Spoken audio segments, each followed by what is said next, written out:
બનાસકાંઠાના દાંતા તાલુકાના પાડલિયા ગામમાં વન વિભાગ, પોલીસ અને રેવન્યુ વિભાગના અધિકારીઓ પર થયેલા હુમલા બાદ જીએસટીવીની ટીમ ઘટનાસ્થળે પહોંચી હતી, જ્યાં સ્થાનિકો વહીવટી અને કાર્યવાહી સામે ગંભીર આક્ષેપો પણ કર્યા છે અને આ મામલે પોલીસે 27 નામજોગ સહિત 500 લોકો સામે એફઆઈઆર પણ નોંધી છે।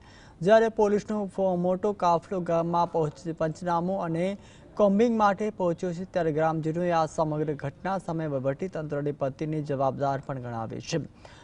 સ્થાનિકો અને અસરગ્રસ્તોને મીડિયા સામે જણાવ્યું છે કે વહીવટી ટીમે કોઈપણ પૂર્વ સૂચના કે નોટિસ આપ્યા વગર જ જેસીબી અને મશીન વડે કાર્યવાહી શરૂ કરી દીધી હતી, જેના કારણે આ સંઘર્ષની સ્થિતિ પણ સર્જાઈ હતી। અભરાઈ ચડી ગયેલી છે, એ ફાઇલોનું જો નિરાકરણ થઈ જાય તો આ ખેડૂતો ઉશ્કેરાય નહીં અને અમારી જે અરજીઓ છે એ માંગણી મુજબ જમીન અમને મળે એ મુખ્ય હેતુ છે। અને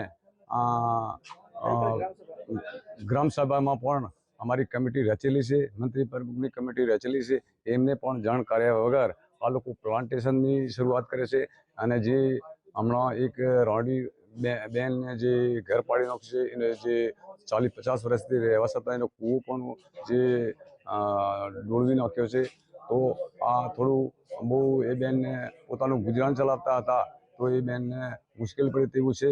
તો અમારી માંગણી એ જ છે કે અમને હક માગીએ એ પ્રમાણે અમને જમીન સરકારશ્રી આપે।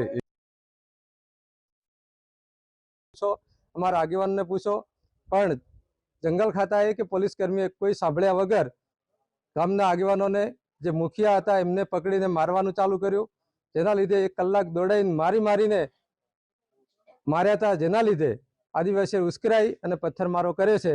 અને ગ્રામસભાને કહેવાનું છે કે વન અધિકાર કાયદો 2006માં જે કંઈ અમને હક અધિકાર મળ્યા છે એ અધિકારમાં અમને જે જમીન આપવાની છે એ જમીન આપતા નથી।